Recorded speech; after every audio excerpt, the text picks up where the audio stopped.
الشيطان الرجيم بسم الله الرحمن الرحيم ألم تر كيف فعل ربك بعاد إرم ذات العماد التي لم يخلق مثلها في البلاد وثمود الذين جابوا الصخر بالواد وفرعون ذي الأوتاد الذين طغوا في البلاد فأكثروا فيها الفساد فصب عليهم ربك صوت عذاب إن ربك لبالمرصاد. قال المؤلف والمفسر رحمه الله تعالى دام النفع بعلومه وعلومكم في الدارين آمين إلى أن قال المؤلف رحمه الله تعالى وقال ابن ابي حاتم حدثنا ابي قال حدثنا ابو صالح كاتب الليث قال حدثني معاويه بن صالح عمن حدثه عن المقدام عن النبي صلى الله عليه وسلم انه ذكر ارم ذات العماد فقال كان الرجل منهم ياتي الى الصخره فيحملها على الحي فيهلكهم. مفسر رحمۃ اللہ علیہ اس لفظ پر بحث فرما رہے ہیں کہ قرآن پاک نے فرمایا عاد کے بارے میں، قوم عاد کے بارے میں کہ ارم ذات العماد. ایک تو ارم میں قول یہ تھا کہ ارم ان کے دادے کا نام ہے، ایک دوسرا قول یہ تھا کہ ارم جو ہے وہ قبیلے کا نام ہے، دو، اور تیسرا قول یہ تھا کہ ارم اس کا نام ہے جو اس کے لڑکے سمود کی اولاد میں سے شداد نے جو جنت بنائی تھی اس کا نام بھی اس نے ارم رکھا تھا. اب ذات العماد، ذات العماد میں بھی ایک قول یہ ہے کہ وہ لوگ چونکہ خیموں میں رہتے تھے اور خیمے جو ہیں لازمی بات ہے کہ وہ اعمدہ پر اور ستونوں پر اور لکڑیوں پر کھڑے ہوتے ہیں، تو اس لیے ان کو کہا گیا ذات العماد. اور یہی قول تقریباً راجح ہے، تقریباً اس لیے کہ اس قوم کے بارے میں یہ ہمیں نہیں ملتا کہ وہ محلات میں رہتے تھے، بلکہ قرآن مقدس کی دوسری آیات کی روشنی میں دیکھا جائے تو یہ احقاف کے لوگ تھے، یعنی صحرائی لوگ تھے، ریت کے ٹیلوں میں رہنے والے، اور صحراؤں میں رہنے والے عام طور پر خیموں میں رہتے. اور ایک قول یہ بھی آیا تھا کہ اسی جنت کی بنا پر ان کو لقب مل گیا ذات العماد کا کہ اس نے ایک اتنی بڑی جنت بنائی اور اتنے بڑے محلات بنائے اور بڑے بڑے ستونوں پہ اس نے باغات کھڑے کیے. اور ایک قول یہ ہے کہ ان کو ذات العماد اس لیے کہا گیا کہ وہ طول میں اور قامت میں اور قد میں اور طاقت میں اور ڈیل ڈول میں بڑے تھے، اس لیے کہ ایک صفت ان کی قرآن نے یہ بھی بیان کی ہے کہ لم یخلق مثلها فی البلاد، کہ ان جیسا آدمی اسی زمانے میں یعنی کسی قبیلے یا کسی شہر میں طاقتور اور ان جیسی قد و قامت کا حامل اور ان جیسی قوت و صحت کا مالک کوئی نہیں تھا. اب مفسر رحمۃ اللہ علیہ ذکر فرماتے ہیں کہ ابن ابی حاتم نے ایک روایت بھی نقل کی ہے. مقدام روایت کرتے ہیں حضور پاک صلی اللہ علیہ وسلم سے کہ آپ کے سامنے ذکر آ گیا ارم ذات العماد کا، تو ارشاد فرمایا حضور پاک نے کہ ان لوگوں میں سے کان الرجل منہم، یعنی ان کا ایک آدمی جو ہے آتا اور ایک بہت بڑا پتھر اٹھا دیتا اور اگر ایک جماعت میں بھی پھینکتا تو وہ جماعت مر جاتی، یعنی اتنی بڑی طاقت کے مالک. ثم قال ابن ابي حاتم قال حدثنا علي بن الحسين قال حدثنا ابو الطاهر قال حدثنا انس بن عياض ثور بن زيد الديلي قال قرات كتابا قد سمى قصيص قرأه انا شداد بن عاد وانا الذي رفعت العماد وانا الذي شددت بدائي نظر واحد وانا الذي كنزت كنزا على 7 أذرع لا يخرجه الا امه محمد صلى الله عليه وسلم. قلت وعلى كل قول سواء كانت العماد وابنية بنوها او اعمدة بيوتهم للبدو أو سلاحا يقاتلون به أو طول الواحد منهم وهم قبيلة وأمة من الأمم وهم المذكورون في القرآن في غير ما موضع المقرونون بثمود كما هاهنا والله تعالی اعلم. اب مفسر رحمۃ اللہ علیہ فرماتے ہیں کہ ثور ابن زید دہلی کہتے ہیں کہ میں نے اس علاقے میں آثار قدیمہ میں سے ایک تحریر نکلی، تو اس تحریر کو میں نے پڑھا تو اس میں یہ لکھا ہوا تھا کہ انا شداد ابن عاد، وہ شداد جس نے یعنی جنت بنائی تھی، کہ میں عاد کا بیٹا ہوں اور میں وہ ہوں ان الذی رفعت العماد کے جس نے ستونوں کو کھڑا کیا، اور میں وہ ہوں جس نے اپنے قوت بازو سے ایک اتنی بڑی طاقت، ایک اتنی بڑی چیز کو ایجاد کیا. وَأَنَا الَّذِي كَنَزْتُ كَنْزًا، اور میں ہی وہ بادشاہ ہوں کہ جس نے ایک خزانہ دفن کیا ہے، عَلَى سَبْعَةِ أَذْرُعٍ یعنی 7 ہاتھ زمین کے نیچے ایک خزانہ دفن ہے، لیکن کس جگہ کوئی نہیں جانتا. لا يخرجه الا امت محمد صلی اللہ علیہ وسلم، اس کو کوئی نہیں نکالے گا مگر حضور کی امت آئے گی آخر زمانے میں، اور وہ خزانہ جو ہے ان کے زمانے میں نکلے گا اور اس کا استفادہ جو ہے وہ امت محمد مصطفیٰ کرے گی. لیکن یاد رکھیں یہ سارے اقوال ہیں، کوئی صحیح روایت نہیں ملتی. اس لیے مفسر رحمۃ اللہ علیہ نے آخر کے اندر یہ ارشاد فرما دیا کہ فعلی کل قول، مفسر فرماتے ہیں کہ جو قول بھی ہم لے لیں کہ یا تو عماد سے مراد یہ تھا کہ انہوں نے ایک ایسی بنا بنائی تھی کہ جس کے بڑے بڑے ستون تھے اور بہت بڑی عظیم عمارت تھی، یا کہتا ہے کہ ہم عماد کا معنی یہ لے کے او اعمدۃ فی بیوتہم، کہ یا ان کے خیموں سے مراد ہیں وہ خیمے جن لکڑیوں پہ کھڑے کیے جاتے تھے، یا عماد سے مراد ہم یہ لے لیں کہ ان کے ہاں کوئی بڑی لکڑیاں تھیں جن سے وہ جنگ کرتے تھے اور دشمنوں کو مارتے تھے، یا عماد سے ہم یہ لے لیں کہ وہ طویل القامت تھی اور ان کے قد و قامت بہت بڑے تھے. تو کہتے ہیں بہرحال ہم کوئی قوم لے لیں. قرآن پاک نے صرف اتنی بات فرمائی ہے کہ ہم قبیلتن، وہ ایک قبیلہ تھا، ایک قوم تھی، ایک امت تھی، سب کا امتوں میں جو گزری ہے، اور قرآن پاک نے کئی مقامات پر ان کا ذکر کیا ہے، اور جہاں جہاں عاد کا ذکر آیا ہے وہاں وہاں سمود کا بھی ذکر آیا. اس لیے بہرحال ایک قاعدہ سمجھ لیں جو میں نے پہلے بھی کئی دفعہ عرض کیا ہے، بار بار عرض کرنے کا مقصد یہ ہوتا ہے کہ آدمی کو بات یاد آ جائے اور خدا کرے کہ وہ ذہن میں بیٹھ جائے. سب سے پہلی بات تو ایک دماغ میں یہ رکھا کریں کہ اللہ کا قرآن جو ہے یہ کتاب ہدایت، کتاب موعظت ہے، کتاب تذکرہ ہے، اور عالم انسانیت کی فلاح کے لیے ایک دستور کامل ہے. یہ کوئی قصے کی کتاب نہیں ہے، نہ یہ کوئی تاریخ کی کتاب ہے، اور نہ ہی یہ کوئی جغرافیے کی کتاب ہے، اور نہ ہی اس میں اعصاب و انصاب سے بحث کی گئی ہے. اس لیے بعض مفسرین کرام نے جو متاخرین میں یعنی متقدمین میں نہیں، جو ہمارے زمانے میں گزرے یا اس صدی میں جو لوگ گزرے ہیں، انہوں نے اپنی تفسیروں میں یہ نئی نئی بحثیں بھی کی ہیں. حالانکہ قرآن مجید کا ان بحثوں سے کوئی تعلق نہیں. قرآن پاک تو ایک دعوت عبرت دیتا ہے، بس اگر کسی نے تحقیق کرنی ہے تو وہ تاریخ کی کتابیں ڈھونڈ نکالے، کسی نے تاریخ ڈھونڈنی ہے تو جغرافیہ پڑھے اور احساب و انصاب کی کتابیں پڑھے، تو اس میں اس کو عاد اور سمود کے احوال مل جائیں گے. اللہ کا قرآن تو ایک جامع اور مانع، ایک ایسی ہدایت ہے جو قیامت تک کے لیے کافی ہے.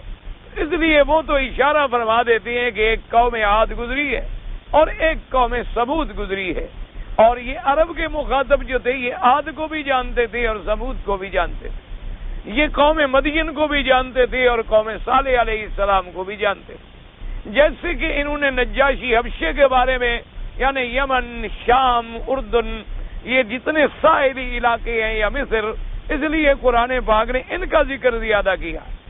بنو اسرائیل کی آبادی کا ذکر زیادہ کیا.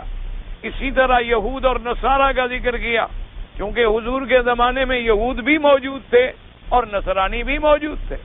بنو قریظہ، بنو نذیر اور بنو قینقاع 3 بڑے قبیلے یہودیوں کے تو مدینہ منورہ میں آباد تھے.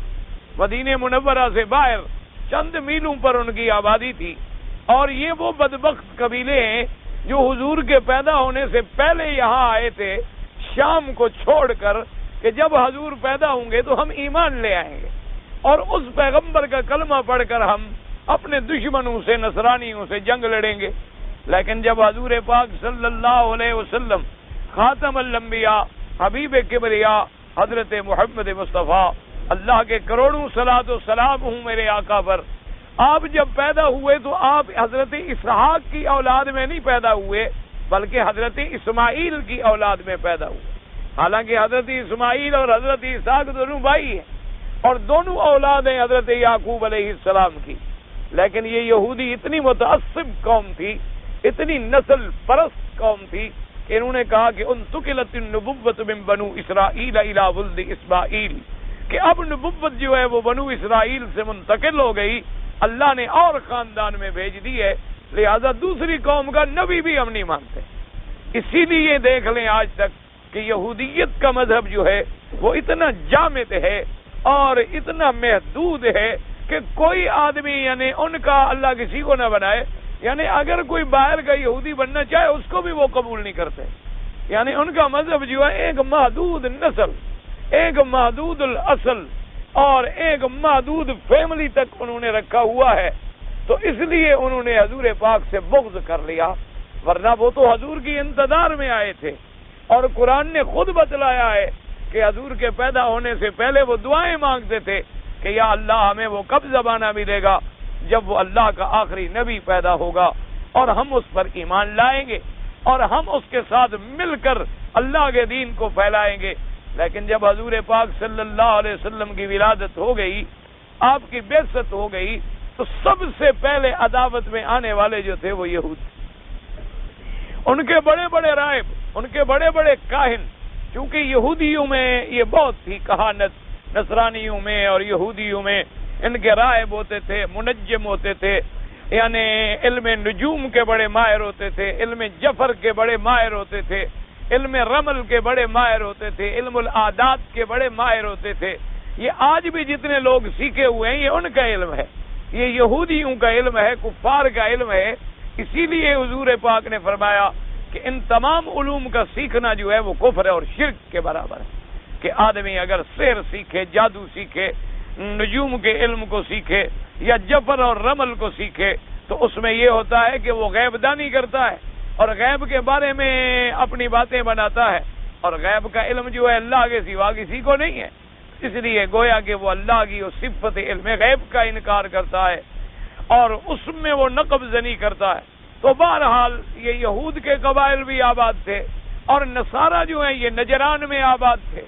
اسی طرح آپ دیکھ لیں کسرا، اسی طرح آپ دیکھ لیں قیصر روم، اسی طریقے سے حضور کے زمن میں نجاشی یعنی بادشاہان حبشہ، اسی طرح حضور کے زمانے میں فرائنہ مصر میں۔ تو اس لیے ان دیار کا قرآن پاک نے ذکر کیا ہے تاکہ عربوں کو بات سمجھنے میں آسانی ہو جائے، کیونکہ اگر مکے والوں کو مخاطب کر کے اللہ تبارک و تعالیٰ کسی قوم کا ذکر فرماتے اور قوم ذکر کر دیتے جو کسی ماسکو کے سائبیریا کے علاقے میں ہوتی، یا کسی قوم کا ذکر کرتے جو ماورا النہر اور ماورا السین ہوتی، یا کسی قوم کا ذکر کرتے جو ماورا الہند ہوتی، تو عرب والے کیا جانتے بیچارے کہ یہ قومیں پتہ نہیں کہاں پلی کہاں بڑی کیسی تھی۔ لیکن ان اقوام کا ذکر کیا گیا کہ جن پر ان کا رات دن گزر ہوتا ہے، کہ ان کو دیکھنے کے بعد یہ عبرت پکڑیں کہ پہلے لوگوں نے بھی انبیاء کی مخالفت کی تو برباد ہو گئے، اور اگر ہم نے حضور پاک کی مخالفت کی تو ہم بھی برباد ہو جائیں۔ اس لیے قرآن نے تنبیہ کی۔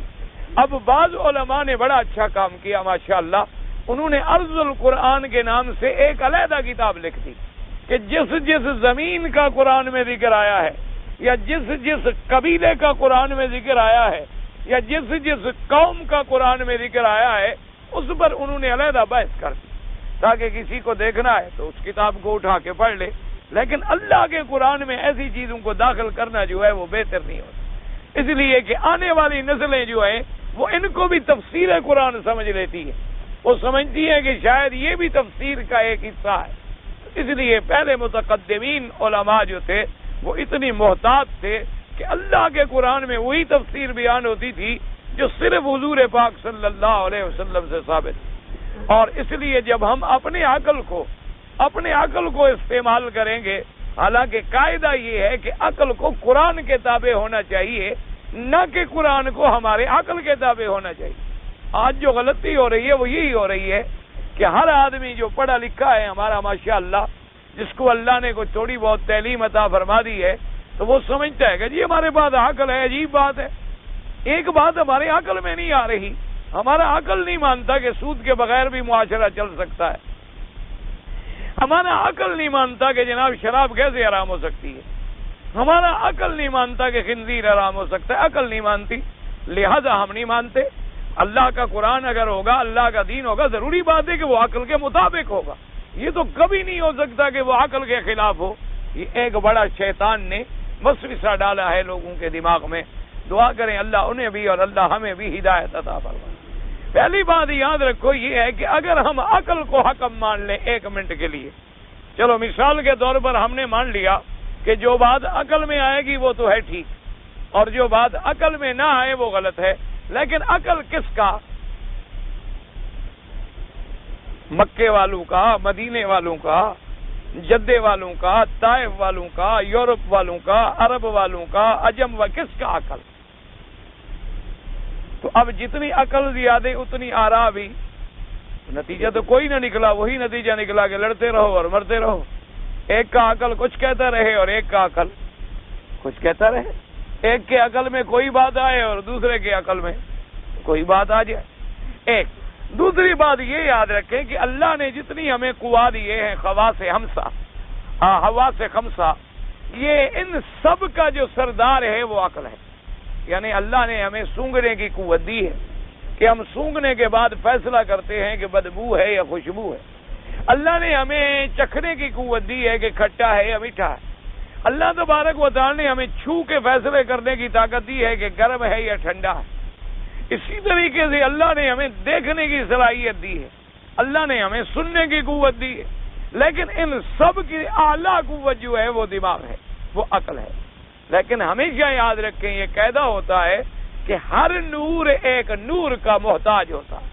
ہمیشہ یاد رکھیں ہر نور جو ہے، عقل بھی ایک نور ہے، روشنی ہے، وہ بھی ایک نور دوسرے نور کا یقیناً محتاج ہوتا ہے۔ کیا معنی؟ مثلا اب نور موجود ہے لیکن اگر آدمی اندھا ہو تو وہ نہیں دیکھ سکتا، اس لیے کہ ایک نور تو ہے لیکن آنکھ والا نور نہیں ہے۔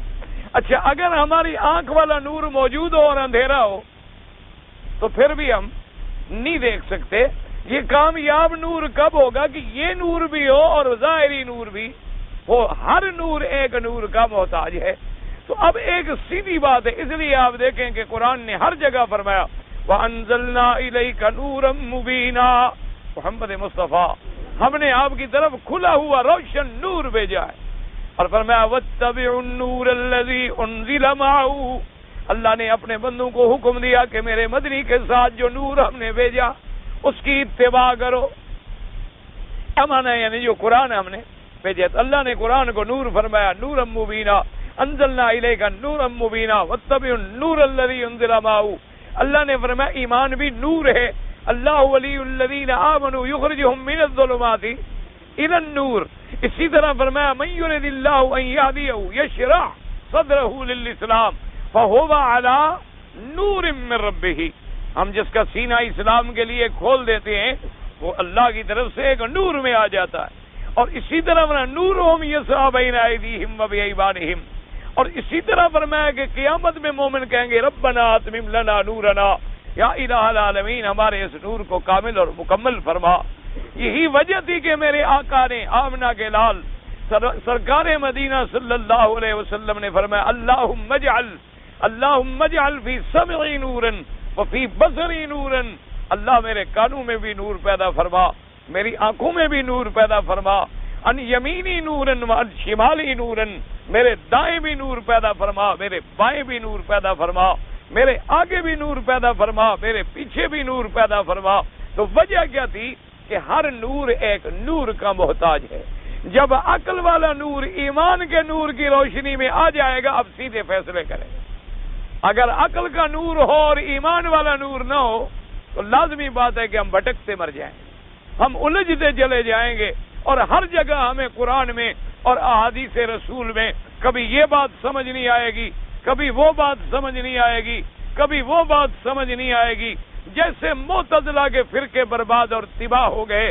کسی نے کہا کہ جنت نہیں ہے، کسی نے کہا کہ جہنم نہیں ہے، کسی نے کہا کہ جناب اتنی بڑی جنت کہاں ہو سکتی ہے، اتنی بڑی جہنم کہاں واقع ہو سکتی ہے. کسی نے کہا جناب دجال کوئی نہیں، 1400 سال گزر گئے، آج تک دجال نہیں آیا ہے، تو خواہ بھی دجال آئے گا، کہاں ہے. اور کسی نے کہا کہ عیسیٰ ابن مریم جو ہے آسمانوں پہ زندہ نہیں ہے، بلکہ وہ تو مر گئے ہیں، اور ان کی قبر جو ہے وہ بھی کشمیر میں ہے. انہوں نے قبر بھی ایک بنا ڈالی حضرت عیسیٰ علیہ السلام کی. وجہ کیا ہے؟ انہوں نے کہا جناب عقل نہیں مانتی کہ ایک آدمی کی عمر ہزاروں سال کیسے ہو گئی، اور عقل نہیں مانتی کہ ایک آدمی آسمانوں میں بیٹھا ہے، کھاتا کہاں سے ہے، پیتا کہاں سے ہے، اس کی آکسیجن کا انتظام کیسے ہوتا ہے. اور جناب اگر کھاتے پیتے ہیں تو پھر بول اور براز کے تقاضے بھی ہیں، پھر وہ پیشاب کرنے کے لیے کہاں جاتے ہوں گے. یہ ہماری عقل میں نہیں آتی. وجہ کیا ہے کہ عقل والا نور تو سامنے رکھا، لیکن وہ جو نور ایمان تھا، وہ نور نبوت تھا، وہ نور قرآن تھا، اس کو سمجھنے سے بیچارے گمراہ ہو گئے. اس لیے وہ ٹھوکریں کھاتے رہے اور راستے سے ہٹ گئے. ورنہ اگر قرآن کا نور سامنے ہوتا تو آدم علیہ السلام جنت میں نہیں تھے. آدم علیہ السلام کو اللہ نے آسمانوں پہ نہیں رکھا. آدم علیہ السلام کو اللہ نے مسجد الملائکہ نہیں بنایا. آدم علیہ السلام کو اللہ نے حکم نہیں دیا کہ جنت میں کھائیں اور پیئیں، صرف اس درخت کے قریب نہ جائیں. اگر اس درخت کے قریب آپ جائیں گے تو پھر آپ حدود سے تجاوز کر جائیں گے. اور اللہ تبارک و تعالی نے پھر انہیں جنت سے نہیں اتارا زمینوں میں. اللہ تبارک و تعالی نے پھر انہیں تعلیم زراعت عطا فرمائی، انہیں تعلیم حراسہ عطا فرمائی. اللہ تبارک و تعالی نے ان کے لیے کاشت کے ذرائع پیدا فرمائے. اللہ تبارک و تعالی نے آسمانوں پہ انہیں رکھا اور صاف بتلا دیا کہ آپ کو پیاس بھی نہیں لگے گی، آپ کو بھوک بھی نہیں لگے گی، اور آپ کبھی ننگے بھی نہیں ہوں گے، اور آپ کو کبھی تکلیف بھی نہیں ہوگی، چونکہ جنت تو ان تکلیفوں سے پاک ہے. اور اس ٹوکروں میں آ گئے جی ہزاروں سال بندہ کیسے زندہ رہ سکتا ہے. وہ خدا کے بندے، جو اللہ تمہیں 100 سال کی زندگی دے سکتا ہے وہی خدا 1000 سال کی بھی دے سکتا. یا تو ہمیں 100 سال کی بھی نہ دے سکتے، ہمیں 50 سال کی زندگی دینے پہ بھی قادر نہ ہوتے. تو جو اللہ ہماری اس زندگی دینے پہ قادر ہیں وہ خدا بندے قدوس جو ہیں وہ چاہیں تو اپنے انبیاء کو ہزاروں سال زندگی دینے پر بھی قادر.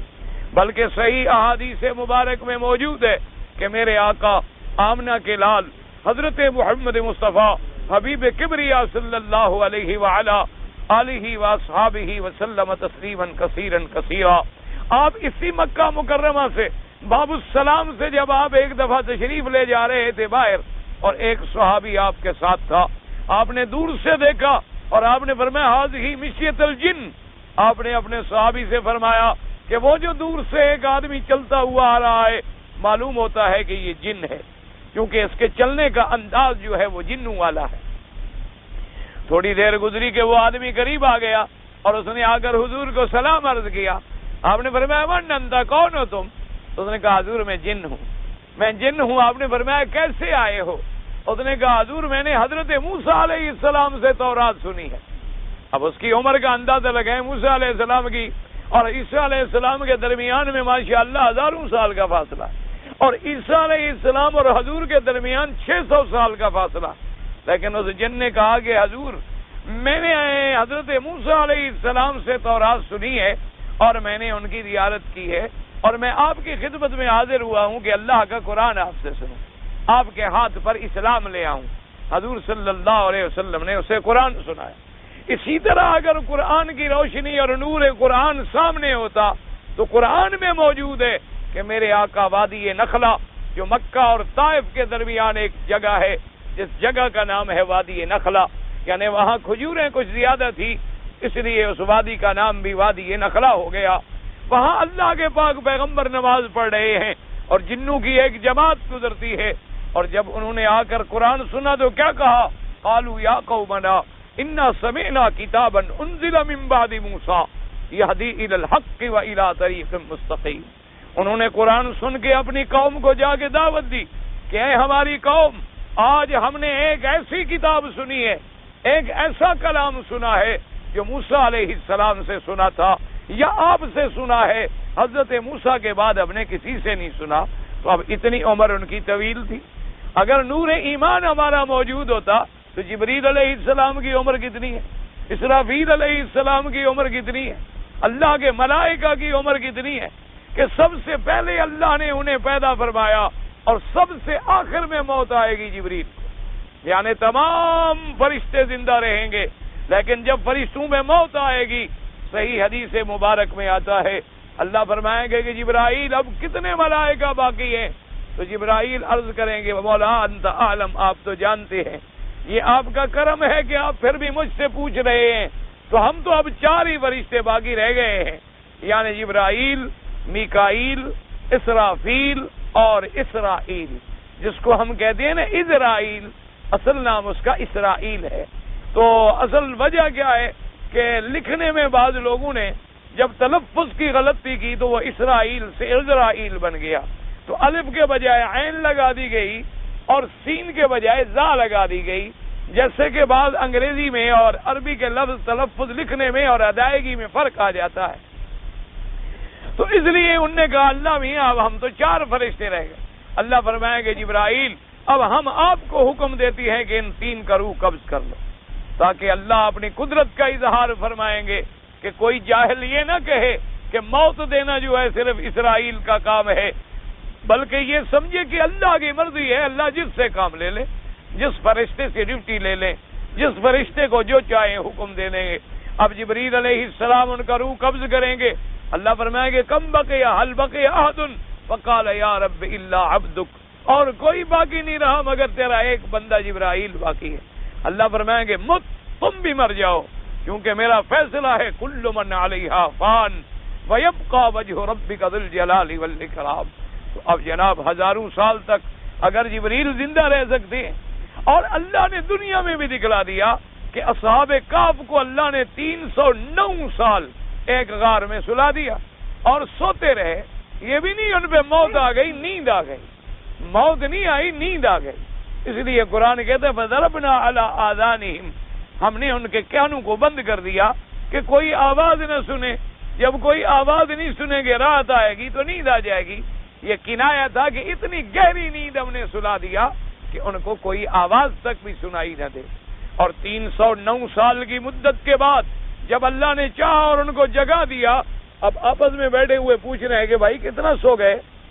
کسی نے کہا معلوم ہوتا ہے یار 1 دن سو گئے، کہا نہیں 1 دن بھی کہاں سوئے، ابھی اس وقت سوئے تھے سورج یہاں تھا اب ڈوب گیا ہے، ابھی تو پورا دن بھی نہیں ہوا۔ تو اللہ نے فرمایا ہم جانتے ہیں تم کتنی سوئے ہو۔ اس کی وجہ یہ ہے کہ 309 سال سوتے رہے، لیکن اللہ نے حکم دے دیا کہ ناخن نہ بڑھو، بالوں کو حکم دیا نہیں بڑھنا، اسی حالت پہ رہو، ورنہ 309 سال تک اگر بال بڑھ جاتے جب اٹھتے تو کس حال میں ہوتے، ناخن کس حال میں ہوتے، پھر پہچاننے یا پریشان ہونے کا پھر تو خود ہی گھبرا جاتے، اپنے وجود سے بیچارے ڈر جاتے کہ ہم کیا ہو گئے، ہم تو انسانوں سے جن بن گئے، لیکن اپنی اپنی حالت میں سوتے رہے۔ اللہ نے فرمایا نقلبہم ذات الیمین و ذات الشمال، کہ ہم ان کو کبھی دائیں لٹا دیتے تھے اور کبھی بائیں لٹا دیتے، کیونکہ ایک طرف زیادہ دیر لیٹنے میں ایسا نہ ہو کہ ان کو گرمی محسوس ہو یا ان کے اعصاب پہ کوئی برا اثر پڑے۔ فرمایا حسب ضرورت ہم ان کو پلٹ بھی دیا کرتے، اور فرمایا ہم نے حفاظت کا یہ انتظام کر دیا تھا وَقَلْبُهُمْ بَاسِطٌ ذِرَاعَيْهِ بِالْوَسِيدِ، کہ ان کے ساتھ جو کتا آیا اس کو ہم نے دروازے پہ بٹھا دیا، ہاتھ پھیلائے ہوئے منہ کھولے ہوئے بیٹھا ہے، کوئی آدمی غار کے قریب نہیں پھٹک سکتا، حالانکہ اس کے اندر بھی کوئی آثار نہیں ہے۔ تو اللہ تبارک و تعالی تو ہمیشہ یاد رکھے کہ اگر ہم اپنے عقل کی روشنی کو تابع کر لیں قرآن کی روشنی کے، اور تابع کر لیں نور ایمان کی روشنی کے، اور تابع کر لیں نور محمد مصطفیٰ سنت مصطفیٰ حضور پاک کی احادیث کی روشنی میں، تو اب ہم ٹھوکریں کھانے سے بچ جائیں گے، ورنہ قاعدہ یہ ہوگا کہ ہر آدمی اپنے عقل سے ٹوئیاں مارتا پھرے گا۔ جیسے کہ نصارہ کا وفد آیا، وہ بھی تو عقل کے بیچارے شکار ہو گئے تھے نا نصرانی۔ عبد المسیح کی قیادت میں میرے آقا کی خدمت میں آیا مدینہ منورہ میں، چونکہ نصرانی لوگ بڑے سمجھدار تو تھے، انہوں نے دیکھا کہ اب اسلام نے اتنی قوت پکڑ لی ہے، اتنی طاقت پکڑ لی ہے کہ اب اسلام کا مقابلہ ہمیں میدان جنگ میں کرنا مشکل ہو گیا، اور یہ بڑی چال باز قومیں ہیں کافر، یہ بڑے مکار ہوتے ہیں، بڑے خداع ہوتے ہیں، جب ان کے سامنے کوئی طاقتور آ جائے تو یہ بیٹے بن جائیں گے، اور جب وہ کمزور ہو جائیں تو پھر یہ باپ بھی نہیں بنتے۔ پھر اپنا تعلق بھی قائم نہیں رکھتے. جب اسلام نے پے در پے ان کو شکستیں دی تو اب نصرانیوں نے عقل کیا, کہنے لگے ایک وفد بھیجو اور حضور پاک صلی اللہ علیہ وسلم سے مذاکرات کے ذریعے مسئلہ حل ہو جائے, اب لڑائیوں میں ہم نہیں جیت سکتے. تو ایک وفد آیا عبد المسیح کی قیادت میں حضور کی خدمت میں, بڑی لمبا چوڑا اس وفد کا واقعہ ہے. بہرحال حضور نے فرمایا کہ بتاؤ کیا بات ہے. انہوں نے کہا جی ہم آپ سے کچھ مسئلے پوچھنا چاہتے ہیں. حضور نے فرمایا پوچھو. انہوں نے کہا جی ایک تو آپ یہ بتائیں کہ حضرت عیسیٰ ابن مریم کو آپ مانتے ہیں, عیسیٰ علیہ السلام؟ حضور نے فرمایا بالکل مانتے. انہوں نے کہا جی آپ یہ بھی مانتے ہیں کہ وہ بغیر باپ کے پیدا ہوئے؟ حضور نے فرمایا بالکل ہم مانتے ہیں کہ وہ بغیر باپ کے پیدا ہوئے. انہوں نے کہا حضور اب ایک بات باقی رہ گئی, یا تو آپ دنیا میں ہمیں کوئی اور آدمی دکھائیں جو بغیر باپ کے پیدا ہوا ہو, اور اگر دنیا میں اور ایسا آدمی کوئی نہیں ملتا تو پھر ہمارا عقل ٹھیک کہتا ہے کہ وہ اللہ میاں کا بیٹا ہے. یہ بھی تو بیچارے عقل کے مارے ہوئے تھے نا, جو آج تک عیسیٰ علیہ السلام کو خدا کا بیٹا سمجھتے ہیں. ان کی وجہ کیا ہے؟ یہ عقل ہے, وہی عقل کے پیچھے دوڑ رہے ہیں غریب. اسی طرح آج تک صلیب کو گلے میں لٹکائے ہوئے ہیں کہ عیسیٰ علیہ السلام کی پھانسی کی علامت ہے. اسی طرح باقاعدہ کراس کے نشان بناتے پھر رہے ہیں بیچارے. اور عقیدہ یہ ہے کہ جو ہم گناہ کر رہے ہیں سزا عیسیٰ علیہ السلام نے بھگت لی, لہذا ہمیں کوئی سزا نہیں ہوگی. ان کے عقائد ہیں.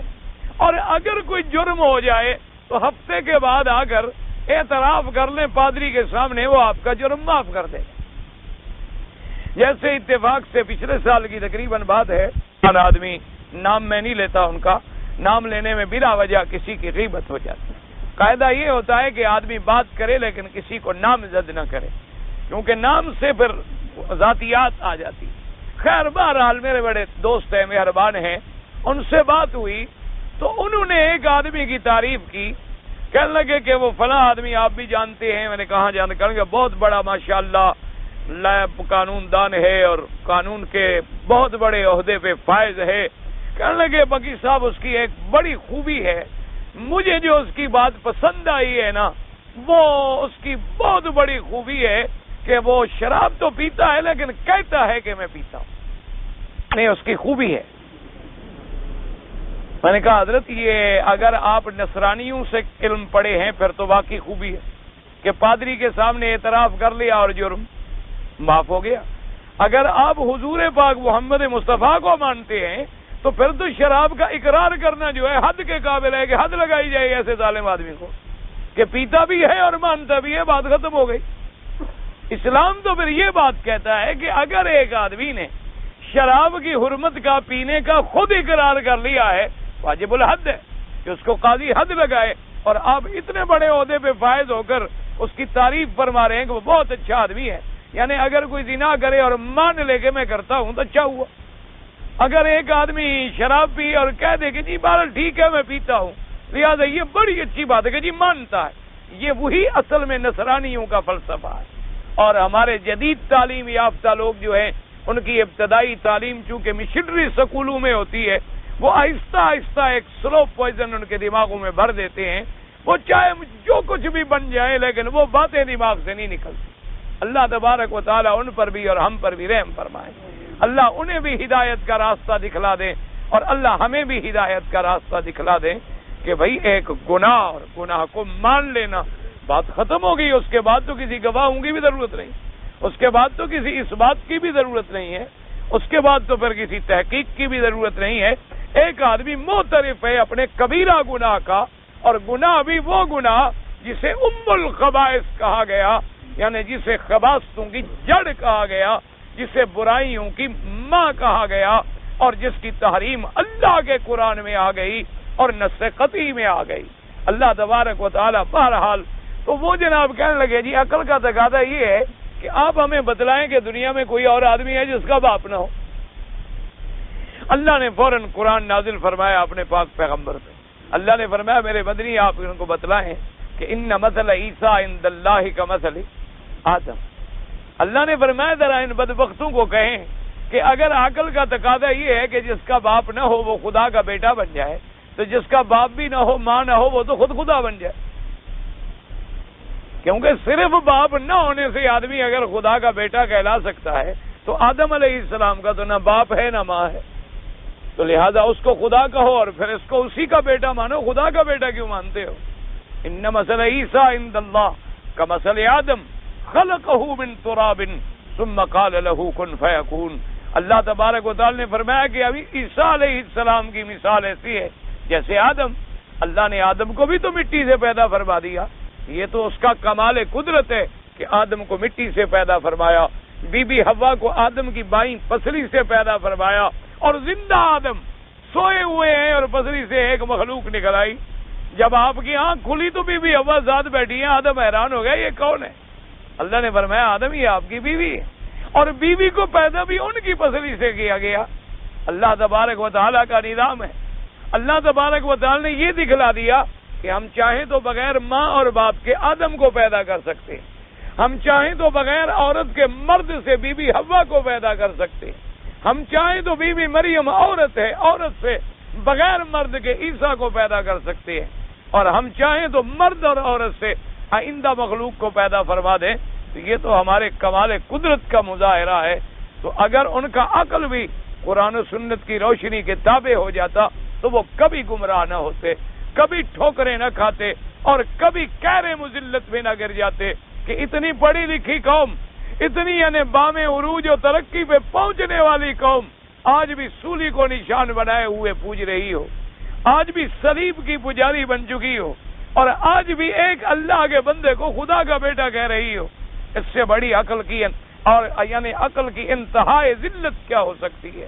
اس لیے ہمیشہ یاد رکھیں کہ ہمارا عقل جو ہے وہ اللہ کے قرآن کے تابع ہے، ہمارا عقل جو ہے وہ فرمان محمد مصطفیٰ کے تابع۔ اب اللہ نے کوئی بات اگر بیان فرما دی ہے تو آمنا و صدقنا، اور اللہ نے اگر قرآن پاک میں کسی بات کے بارے میں ابہام فرمایا یعنی تفصیل بیان نہیں فرمائی تو تفصیل میں ہمیں الجھنے کی ضرورت بھی نہیں۔ جیسے ہمارے مولوی صاحبان الجھے نا جی کہ آدم علیہ السلام نے جو جنت میں کھایا تھا درخت سے، یہ جناب ڈھونڈتے ڈھونڈتے کہاں پہنچے کہ گندم کا دانہ تھا۔ ڈھونڈتے ڈھونڈتے انہوں نے جناب اتنی محنتیں کر ڈالی اور کاوشیں کر ڈالی کہ آدم نے جناب وہ ایک گندم کا دانہ چکھ لیا اور پھر جنت سے نکلنا پڑا۔ اور اللہ کے بندو نے یہ بھی غور نہ کیا کہ کسی محاورے میں بھی گندم کو درخت نہیں کہا جاتا، حالانکہ قرآن کہتے ہیں لا تقربا هذه الشجرہ، اس درخت کے قریب نہ جانا۔ گندم کے کھیت ہو سکتے ہیں، گندم کا درخت تو ہم نے کبھی نہیں دیکھا، آپ کے ملک میں ہوتا ہو تو خدا جانے، بہرحال ہم نے نہیں دیکھا۔ ہم نے تو یہی سنا ہے کہ گندم کے کھیت ہوتے ہیں، گندم کے کھلیان ہوتے ہیں، گندم کی ایک باریک سی لڑی اٹھتی ہے اور اوپر ایک خوشہ ہوتا ہے، اس کے اندر اللہ تبارک و تعالی نے اپنی حفاظت سے دانے رکھے ہوئے ہوتے ہیں۔ میرے خیال میں کسی لغت میں بھی گندم کا درخت کوئی تشبیہ بھی نہیں آئی، نہ کوئی مثال آئی، اور حالانکہ معمولی سی بات تھی کہ اگر ہم یہ کہہ دیتے کہ بس ایک درخت سے منع کیا گیا اور وہ درخت کوئی نہیں جانتا مگر اللہ تبارک و تعالیٰ، تو بات ختم تھی۔ اسی طرح جب حضرت آدم علیہ السلام کو کاغذ لپیٹنے پڑے یا پتے لپیٹنے پڑے تو بعد نے کہا جناب وہ کیلے کا پھل تھا، کیلے کا پتا تھا، بعد نے کہا کہ نہیں وہ تین انجیر کو کہتے ہیں نا عربی میں، تین عربی میں کہتے ہیں، ہم انجیر کہتے ہیں۔ انہوں نے کہا جی انجیر کے پتے تھے۔ جب آدم علیہ السلام کا لباس اتارا گیا تو انہوں نے جلدی سے وہ پتے لے کر اپنے بدن کو لپیٹے، کیونکہ انہوں نے دنیا میں دیکھا ہوگا کہ کیلے کے پتے بڑے ہوتے ہیں، انہوں نے سمجھا جنت میں بھی وہ کیلا ہی ہوگا، حالانکہ نہ یہ جنت میں گئے تھے، نہ قرآن پاک نے کہیں کیلا لکھا ہے اور نہ کہیں تین کے پتے لکھے۔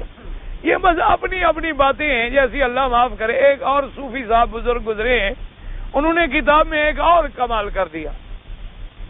بہرحال اگر فوت ہو گئے تو اللہ رحمت فرمائے، اور زندہ ہیں تو اللہ انہیں بھی اور ہمیں بھی ہدایت، کیونکہ جب آدمی مر جائے تو اس کے بارے میں کبھی برائی سے ذکر نہیں کرنا چاہیے، ہمیشہ اچھی بات منہ سے نکالنی، اور اگر زندہ ہو تو اس کے لیے ہدایت کی دعا کرنا۔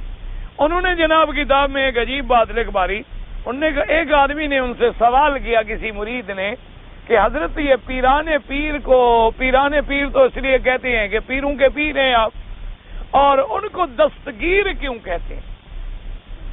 انہوں نے کہا یہ پیران پیر والا لفظ تو مجھے سمجھ آ گیا کہ وہ جتنے بڑے بڑے پیر تھے اس زمانے میں حضرت کے مرید تھے، اور آپ ان سے بڑے تھے، یہ تو بات ٹھیک ہے، اللہ ان کی قبر پہ کروڑوں رحمتیں فرمائے، تو لیکن ان کو دستگیر کیوں کہا جاتا ہے؟ انہوں نے کہا کہ اصل میں بات یہ ہے کہ ایک دفعہ اللہ تبارک و تعالیٰ نے جنت میں ان کو سیر کرائی، اللہ میاں نے اپنے ہاتھ میں ہاتھ ڈال کے ان کی سیر کر رہے تھے، جنت میں ایک کیلے کا چھلکا پڑا تھا تو اللہ میاں کا پاؤں پھسل گیا، کتاب میں لکھا ہوا ہے حضرت، یہ کتاب انا للہ، یعنی آدمی پڑھ کے شرمندہ ہو جاتا ہے، خدا نہ کرے اگر کوئی کافر پڑھ لے یہ باتیں، کوئی نصرانی، کوئی یہودی، کوئی سکھ پڑھ لے، وہ کہے تم عجیب لوگ ہو، 12 تمہارے بچ گئے کہ ہمارے بچ گئے؟ نہیں، ایمان سے کہ بھائی مسلمانوں کو تو چلو ہم جواب دے دیں گے نا، آپ بھائی ہیں میرے، میں آپ کا بھائی، آپ مجھے کہیں گے میں چپ کر جاؤں گا، میں آپ کہوں گا آپ چپ کر جائیں گے، چلو چاہے بات سمجھ نہ آئے، ایک دوسرے کا ادب بھی ہم کر لیں گے، ایک دوسرے کا احترام بھی کر لیں گے کہ نہیں حضرت آپ یہ بات نہ کریں، ٹھیک ہے جی، آپ بھی کہیں گے یار چلو مولوی صاحب نے بات کی ہے چپ کرو، کوئی بات نہیں، غلط ہوگی، انسان ہے، بھول گیا ہوگا۔ لیکن اگر یہ باتیں دشمن پڑھ لے کہ خدا کے ہاتھ میں ہاتھ ڈالے ہوئے پیرانے پیر جنت کی سیر فرما رہے تھے اور وہاں چھلکا پڑا تھا اور وہ بھی کیلے کا، وہ آدم علیہ السلام والا کیلا انہوں نے یاد کیا ہوگا نا، وہ کیلے کا چھلکا چونکہ پڑا تھا اور اللہ میاں کا پاؤں پھسل گیا، نعوذ باللہ، جو پھسل جائے وہ بھی خدا ہوتا ہے؟ ہاں جی، اچھا، اور اللہ فرماتا ہے کہ جنت تو اتنی پاکیزہ ہوگی، تمہارا گھر بھی صاف ہوتا ہے، فرشتے اتنے ڈھیلے ہیں کہ وہاں کیلے کے چھلکے پڑے ہیں، وہاں جنت کی صفائی بھی ٹھیک ٹھاک نہیں کر سکے، یہ حرم کے صفائی کرنے والے بھی ان سے تیز نکلے، یہاں بھی کبھی ہمارا حرم میں بھی کبھی کیلے کے چھلکے پہ پاؤں نہیں آیا، حالانکہ یہاں بڑا بڑا کیلا ہوتا ہے، اتنا بڑا ماشاءاللہ، دیکھا نہیں کتنے بڑے کیلے ہوتے ہیں، تو ان کا اللہ میاں کا پاؤں، پھر یہ بھی نہیں کہ پیر صاحب کا پھسلے، کیونکہ پیر کا تو پھسلتا ہی نہیں نا، پیر تو غوث الاعظم ہے، غوث الاعظم کا پاؤں پھسلے تو غوث الاعظم کیسے بنے؟ اس لیے پیر کا پاؤں نہیں پھسلتا۔ کبھی آپ نے شاید غور نہیں کیا، ہمارے ملک میں جب کوئی لڑکا پیدا ہو اس کا نام رکھتے ہیں پیرا دتا، پیرا دتا یعنی پیروں نے دیا۔ اچھا، اگر کوئی اور تھوڑا اللہ کے ماننے والا وہ کہتے ہیں اللہ ڈوایا، یعنی اللہ نے دلوایا ہے، اللہ کے پاس نہیں تھا، اس نے بھی پیروں سے عرض کیا کبھی مہربانی کرو ایک آدھا بچہ اس کو دے دو، تو پیروں نے خدا کی مان لی، تو اللہ دلواتا ہے، پیر ڈائریکٹ دیتا ہے، وہ تو پیریں دتا ہوتا ہے، پیر بخش ہوتا ہے، پیر بخش، پیریں دتا، حسین بخش، کلندر بخش، فقیر بخش، رسول بخش، نبی بخش، وہ ڈائریکٹ بخش کرتے ہیں، لیکن خدا اللہ دلواتا ہے، خود تو اس کے پلے میں وحدت کے سوا کیا ہے؟ خدا کے پلے میں وحدت کے سوا کیا ہے؟ نعوذ باللہ ثم نعوذ باللہ ثم نعوذ باللہ، دعا کرو اللہ ہدایت دے۔ اور مسئلہ سمجھ لو، یہ سارے نام رکھنے کفر کے برابر ہے، یہ سارے نام شرکیہ ہیں، ایسے نام اگر کسی کے ہوں تو ان کو بدل ڈالنے چاہیے۔ جیسے کہ نصرانی آیا تھا حضور کی خدمت میں، اس کا نام کیا تھا؟ عبد المسیح، اور مسیح کس کا لقب ہے؟ عیسیٰ علیہ السلام۔ تو اب یہ کافروں کے نام ہوتے تھے کہ اللہ، حالانکہ سب کس کے بندے ہیں؟ اللہ کے بندے ہیں، کوئی نبی کا مسیح کا بندہ نہیں ہو سکتا، سب اللہ کے عباد ہیں، کونوا عباد اللہ، اللہ نے فرما دیا، حضور نے فرما دیا اللہ کے بندے بنو۔ تو بہرحال میں عرض کر رہا تھا جی، انہوں نے کہا کہ جی نعوذ باللہ، اللہ کا پاؤں جو پھسلا تو پیر صاحب نے خدا کو پکڑ لیا، تو پیر صاحب نے جب پکڑ لیا تو اللہ نے کہا کہ جاؤ، آج کے بعد تمہارا لقب ہے دستگیر، تم لوگوں کو دستگیری کرنے والے ہو اور گرتوں کو پکڑنے والے ہو، اور جو پھسل رہے ہوں گے ان کو روکنے والے، انا للہ و انا الیہ راجعون۔ حالانکہ ان کا نام بھی پڑھ لو نا، اس کے اندر بھی شرک پہ ضرب ہے۔ ان کا نام کیا ہے؟ عبد القادر، وہ تو خود قادر کے بندے ہیں، تو جو بندہ ہوگا وہ خدا کو کیسے پکڑے گا؟ وہ تو خود قادر کے بندے ہیں، وہ تو عبد ہیں، انہوں نے تو اپنے آپ کو عبد ہی کہا ہے کہ میں اللہ کا بندہ ہوں، میرا قادر بھی وہی ہے اور تمام کائنات کا قادر بھی وہی ہے۔ لیکن بعد میں لوگ جو آئے، اللہ معاف کرے، انہوں نے اپنے بزرگوں کو بھی غلط باتیں لکھ کر اور غلط باتیں منسوب کر کے تان کا موقع بنا دیا، ورنہ وہ اللہ کے اولیاء برحق تھے، اللہ ان کی قبروں پہ کروڑوں رحمتیں فرمائے۔ تو اس لیے ہمیشہ یاد رکھیں کہ ان ٹوکروں میں ہمیں پڑھنے کی ضرورت نہیں۔ اللہ نے اتنا فرمایا، الم تر کیف فعل ربک بعاد ارم ذات العماد، خود وصف آ گئی کہ ارم والے اور ذات العماد، التی لم یخلق مثلها فی البلاد، کہ ان جیسا ہم نے اس علاقے میں، اس قبیلے میں، اس شہروں میں کوئی پیدا نہیں کیا تھا. بس بات اتنی کافی ہے. اس لیے مفسر کہتے ہیں چاہے بھی وہ مراد لے لو، چاہے یہ قول مراد لے لو، چاہے یہ قول مراد لے لو، خلاصہ یہ ہے کہ قرآن نے ان کا ذکر کیا کہ وہ سابقہ امتوں میں سے ایک امت تھی اور انہوں نے نافرمانی کی، اللہ کے عذاب نے ان کو آ کے پکڑ لیا. نتیجہ کیا نکلا کہ اگر ہم حضور کی نافرمانی کریں گے تو ہم پر بھی عذاب آئیں گے. اگر ہم حضور کی اتباع کریں گے تو اللہ ہمیں اپنے رحمتوں کے ساتھ، اپنے فضل کے ساتھ دین اور دنیا میں عزت اور کامرانی عطا فرمائے. مقصود صرف عبرت ہے. کہتے ہیں وَمَنْ زَعَمَ أَنَّ الْمُرَادَ بِقَوْلِهِ إِرَمَ ذَاتِ الْعِمَادِ مدینۃ اما دمشق. بعض نے کہا کہ یہ ارم اس شہر کا نام تھا، بعض کہتے ہیں وہ دمشق کا علاقہ تھا. کما روا سعید بن المسیب و اکرمتا، یہ سعید بن المسیب اور اکرمہ کہتے ہیں کہ دمشق کا ایک شہر ہے جس کا نام ارم تھا. او اسکندریہ، بعد نے کہا کہ اسکندریہ جو ہے یہی ارم تھا. کما روا عن القرظی او غیرہما، جیسے کہ قرظی نے بھی نقل کیا ہے، لیکن مفسر کہتے ہیں ففیہ نظر، مجھے اس میں اعتراض ہے. کیوں؟ فإنه كيف يلتئم الكلام على هذا ألم تر كيف فعل ربك بعاد إرم ذات العماد إن جعل ذلك بدلا أو أطف بيان فإنه لا يتسق الكلام حينئذ ثم المراد إنما هو الإخبار عن إهلاك القبيلة المسماة بعاد وما أحل الله بهم من بأسه الذي لا يرد، لا أن المراد الأخبار عن مدينة أو إقليم. وإنما نبهت على ذلك لئلا يغتر بكثير مما ذكره جماعة من المفسرين عند هذه الآية من ذكر مدينة يقال لها إرم ذات العماد مبنية بلبن الذهب والفضة قصورها ودورها وبساتينها وأن أصباؤها لآلي وجواهر فترابها بنادق المسك ونارها سارية وثمارها ساقطة ودورها لأنيس بها وسورها وأبوابها تصر ليس بها داء ولا مجيب وأنها تنتقل فتارة تكون بأرض الشام وتارة باليمن وتارة بالعراق وتارة بغير ذلك من البلاد فإن هذا كله من خرافات الإسرائيليين إن بعض زنادقتهم ليختبروا بذلك عقول الجهلة من الناس أن تصدقهم في جميع ذلك. اب مفسر فرماتی ہیں کہ بات سنو، اگر ہم کہیں کہ ارم کسی مدینے کا نام ہے تو ارم تو ہے بدل یا ہے عطف بیان. الم تر کیف فعل ربک بعاد ارم ذات العماد، تو یہ بدل ہے پہلے سے، یا اس کا بیان ہے کہ عاد کون، یعنی ارم ذات العماد. تو اب مفسر رحمۃ اللہ علیہ فرماتے ہیں کہ اللہ نے ذکر کیا کہ قوم عاد پر ہم نے عذاب بھیجا، تو یہ تو مراد نہیں کہ کسی شہر کو ہلاک کیا گیا یا کسی ملک کو خراب کیا گیا. مفسر کہتے ہیں میں اس لیے آپ کو بتلا رہا ہوں کہ بہت سارے مفسرین جو ہیں وہ اس دھوکے میں آ گئے، اسی لیے میں نے یہ لمبی بحث کی تھی نا. الحمدللہ مفسر نے بھی وہی بات اللہ کی رحمت سے بیان فرما دی. فرماتے ہیں وَإِنَّمَا نَبَّهْتُ عَلَى ذَلِكَ، کہ میں آپ لوگوں کو اتنی لمبی چوڑی تنبیہ کیوں کر رہا ہوں کہ لِأَلَّا يَغْتَرَّ بِكَثِيرٍ، تاکہ تم بھی دھوکے میں نہ پڑ جانا. مما ذکرہ جماعت من المفسرین، کہ بڑے بڑے مفسرین نے اس کو ذکر کیا ہے کہ ارم ذات العماد جو ہے وہ ایک جنت تھی یا ایک شہر تھا، اور ایسے بنایا گیا تھا کہ ایک اینٹ سونے کی تھی اور ایک اینٹ چاندی کی تھی، اور اس کے بڑے بڑے محلات تھے، بڑے بڑے حویلیاں تھیں، بڑے بڑے باغ تھے، اور اس کے اندر جو کنکر بچھائے گئے تھے وہ جوہر تھے، اور اس کی مٹی جو تھی وہ ماشاءاللہ مشک تھی، اور نہریں اس کی چلنے والی تھی، اور پھل اس کے گرنے والے تھے، اور اتنی بڑی حویلیاں تھیں. لیکن ہم نے دیکھا کہ وہاں کوئی آدمی نہیں، اس کے بڑے بڑے دروازے تھے، بڑے بڑے کتب تھے، لیکن خالی پڑے تھے، کوئی وہاں آواز دینے والا نہیں.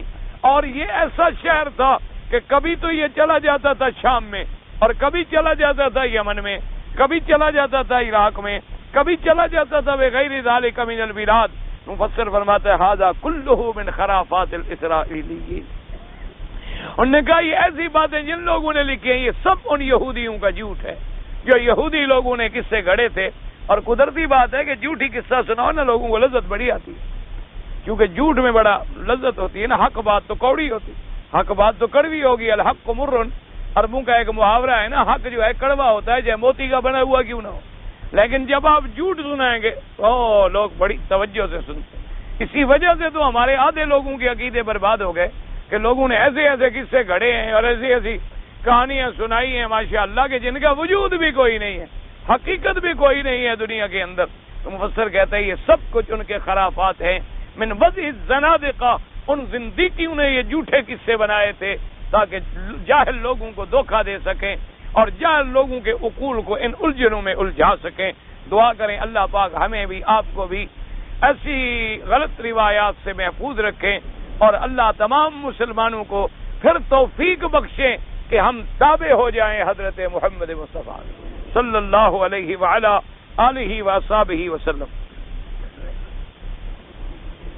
کہتے ہیں جی ہمارے ہاں بینک میں ایک کھاتا کھولتے ہیں جس کو نفع نقصان کا کھاتا کہتے ہیں. اور اس کے بارے میں کیا بھائی گزارش یہ ہے کہ مجھے تو بھائی تسلی نہیں، میں اپنی بات عرض کر رہا ہوں کہ مجھے کوئی تسلی نہیں. میرا یقین یہ ہے کہ صرف یہ لیبل لگائی گئی ہے، اندر شراب ہے، اوپر نام شراب الصالحین ہے. میرا جہاں تک خیال، ہو سکتا ہے میں غلطی پر ہوں، اللہ جانے. چونکہ اللہ کے کعبے میں بیٹھ کر آدمی کو بڑی ذمہ داری سے بات کرنی چاہیے. میں نے نہ تو آپ کے بینکوں کے وہ اکاؤنٹ دیکھے ہیں اور نہ میرا کوئی اکاؤنٹ ہے الحمدللہ ثم الحمدللہ، اور نہ میں نے تجربہ کیا. جہاں تک میں نے سنا ہے، پڑھا ہے، دوستوں سے پوچھا ہے، میں اسی نتیجے پہ پہنچا ہوں کہ وہ بینک اسلام کے مطابق کام نہیں کرتا. اسلام کے مطابق کام کا طریقہ یہ ہوتا ہے یا مزاربت ہوگا یا مشارکت ہوگا یا مرابحت ہوگا. یہ تین طریقے ہوتے ہیں اسلام میں کام کرنے کے. یا تو آدمی مزاربہ پہ کام کرے یا مشارکہ پہ کام کرے یا آدمی اس کے بعد مرابحہ پہ کام کرے. مزاربہ کا معنی یہ ہوتا ہے مثال کے طور پر کہ آپ کا پیسہ میرا عمل، جو نفع نقصان ہوگا ہم برابر کے شریک. مشارکت کا معنی یہ ہوتا ہے کہ ہم سارے شیئر ڈال دیں گے اور ایک کاروبار کریں گے، اس میں جو نفع نقصان آئے گا ہم برابر تقسیم کر لیں. اور مرابحہ کا معنی یہ ہوتا ہے کہ کام آپ کریں گے، پیسہ میں لگاؤں گا، لیکن اگر نقصان ہو گیا تو نقصان میں بھروں گا، آپ نہیں بھریں گے، کیونکہ آپ نے محنت جو کی ہے وہ آپ کی محنت ضائع نہ چلی جائے. چلو میرا تو پیسہ گیا لیکن آپ کی تو 1 سال کی مزدوری گئی. اگر آپ 1 سال کہیں نوکری کرتے، آپ 1 سال کہیں ملازمت کرتے، آپ کو تو تنخواہ مل جاتی. تو آپ کے 1 سال کا بدل نہ ہو تو کم از کم نقصان تو آپ کی گردن پہ نہ پڑے. اس لیے اسلام نے یہ طریقے 3 رکھے ہیں. بہرحال میرا تو ان بینکوں کے بارے میں کوئی تسلی نہیں ہے، باقی زیادہ تحقیق آپ کر لیں. اگر واقعی نفع نقصان پہ کام کرتے ہیں تو الحمدللہ ثم الحمدللہ. یہ دراصل یہودیت کا اس وقت اقتصادیات پہ کنٹرول ہے اور اس نے لوگوں کے دماغ میں بٹھا دیا ہے کہ سود کے بغیر کام ہو نہیں سکتا. چونکہ سود جاتا ہے چند خاندانوں کو، اور اگر یہ مشارکت کا سلسلہ آ گیا اور مزاربت کا سلسلہ آ گیا، اس کا فائدہ جو ہے وہ ساری دنیا کو ہوگا. اور جب ساری دنیا کو فائدہ ہوگا تو ان کے چنگل سے لوگ نکل آئیں گے. آپ نے دیکھا نہیں ہے کہ آپ کو اگر وہ 1 لاکھ قرضہ دیں گے تو شرط لگا دیں گے جی ہم آپ کو 1 لاکھ روپیہ نہیں دیں گے، ہم آپ کو 1 لاکھ کی گندم دے دیتے ہیں. آپ کے ملک میں گندم نہیں ہے. آپ نے کہا اچھا شکر ہے یار، چلو گندم تو دے رہے ہیں نا، ہمیں ادھار مل جائے گی. 1 لاکھ کی گندم دیں گے، ریٹ کیا ہوگا جی؟ انہوں نے کہا جی ریٹ تو ہم 300 روپیہ من لیں گے. حالانکہ ہمارے علاقے کا ریٹ چل رہا تھا مثلا 200 کا، انہوں نے ریٹ 300 رکھا، 100 تو اسی وقت ریٹ میں لے لیا.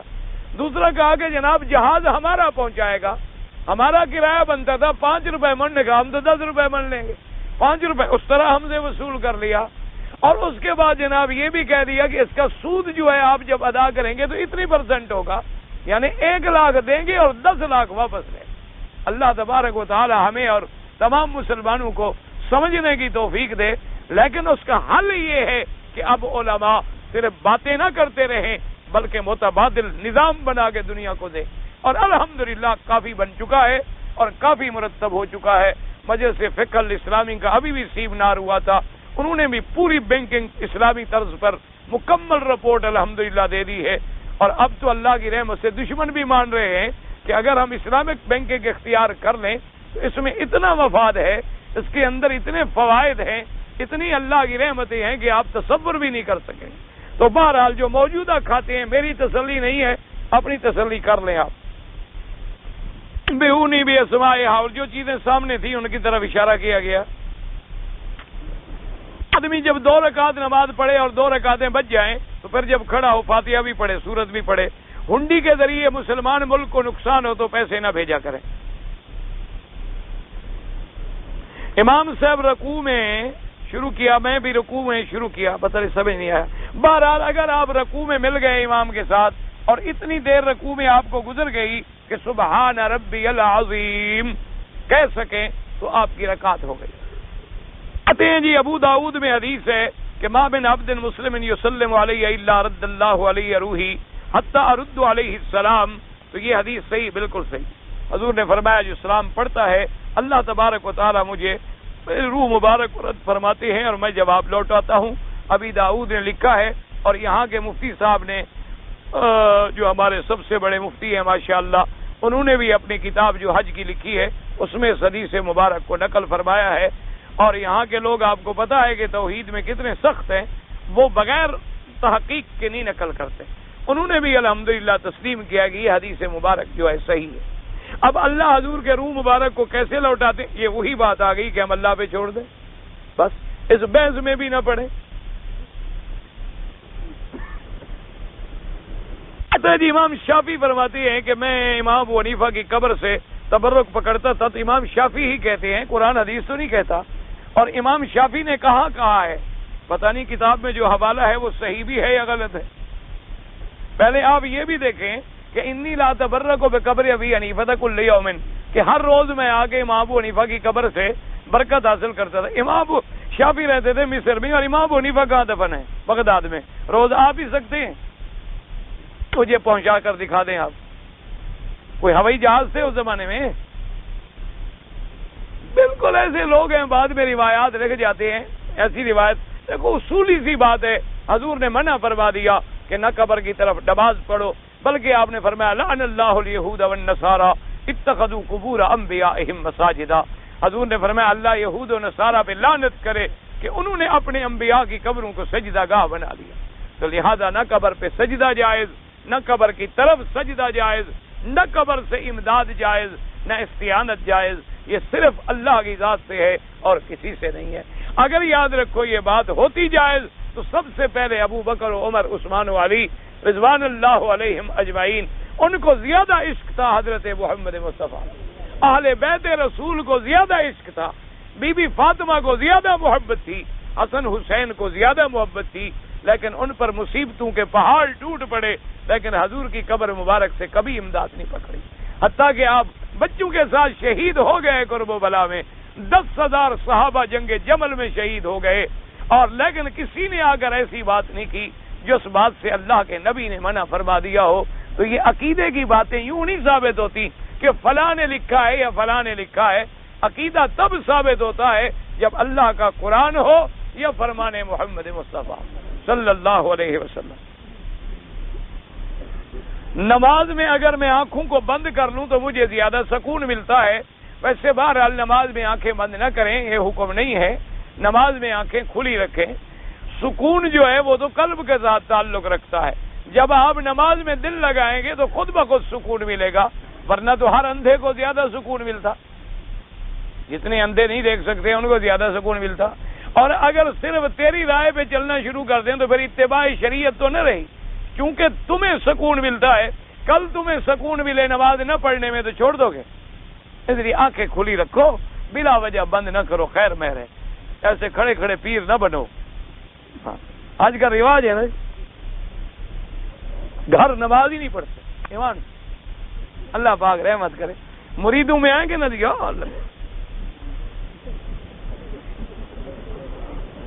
ہوتے حضرت فوت ہو گئے، اور گھر فرض ہی نہیں پڑھتے، ایمان سچی بات، میری تو برادری ہے نا بھائی، میں بھی تو ان میں سے ہوں نا، کوئی میں باہر سے کوئی آسمان سے ٹپکا ہوں، میں بھی تو ان کا بھائی ہوں، ہم کٹھے جو رہتے ہیں ہمیں پتہ ہے گھر میں نمازیں بھی نہیں پڑھتے، نعوذ باللہ، صبح کو سوتے رہتے ہیں نماز نہیں پڑھتے، اور اگر کوئی اعتراض کر دے کہتے ہیں حضرت نماز مدینہ شریف پڑھی، تو بھائی ہمارے یہاں سوتے ہیں گھر کھڑے، یار تم تو جاہل ہو، تمہیں کیا پتا وہابی ہو، تمہیں کیا پتا پیروں کا، میرا مرشد نماز فجر کی مدینے میں پڑھتا ہے، عشاء کی مکے پڑھتا ہے، ظہر عصر جو ہے نجف اور کربلا میں پڑھتا ہے، ان کا روٹی ادھر کھاتا ہے، یعنی سارے مکے مدینے والے اتنے بخیل ہیں کہ تمہارے پیر کو کوئی روٹی بھی نہیں کھلا، روٹی ہماری کھا رہا ہے، نمازیں ادھر پڑھ رہا ہے۔ نماز میں مجھے برے برے خیال آتے ہیں، کوئی بات نہیں، برے خیالات آئیں تو یہ ایمان کی علامت ہے۔ چور وہیں ڈاکہ مارتا ہے جہاں کچھ پڑا ہو، اگر اندر ایمان ہی نہ ہو تو شیطان تمہیں خیالات ہی کیوں ڈالے؟ اچھا جی، مدینہ شریف سے احرام باندھ کے آ رہا تھا، موسم خراب ہو گیا، راستے میں ایک مسجد میں احرام کیا، احتلام ہو گیا، میں نے غسل کر لیا، کوئی بات نہیں، دوسرا احرام خریدا، دوسرے کو خریدنے کی کوئی ضرورت ہی نہیں تھی، وہی دھو لیں وہی پہن لیں، کوئی بات نہیں، احتلام ہو جانے سے تمہارے بس میں نہیں ہے کوئی چیز۔ اگر پردیس میں آنا ہو تو بیوی کی اجازت ضروری ہے، پہلے ماں باپ سے لی ہے، ہنسنے کی کیا بات ہے اس میں؟ ماں باپ سے اجازت لے کے آئے ہو؟ بابا پہلے ماں باپ کی اجازت لو، پھر بیوی سے بھی پوچھو، اس کی رضامندی بھی ضروری ہے، اس کا بھی حق بنتا ہے، لیکن ماں باپ کو چھٹی اور بیوی مقدم۔ انا للہ و انا الیہ راجعون۔ اگر میں ماں باپ کے یعنی بیوی سے دور رہوں تو نکاح کب نکاح شکا نہیں ٹوٹتا، تمہارا فکر نہ کرو، مضبوط ہے۔ ہاں، والدین اگر کہیں کہ بیوی کو چھوڑ دو تو چھوڑ دو، بالکل والدین کی اطاعت ضروری ہے، لیکن تم والدین کو چھوڑو گے انشاءاللہ بیوی کو نہیں چھوڑ سکتے۔ میں مسئلہ لکھ دوں آپ کو، شرط لگا۔ حضرت ابن عمر کا ایک بڑی شادی کی آپ نے، بڑی محبت تھی آپ کو بیوی سے، حضرت عمر کو کوئی بات ناگوار کو دیا، فرمایا طلق امرأتک، خامد بیوی کو طلاق دے دے۔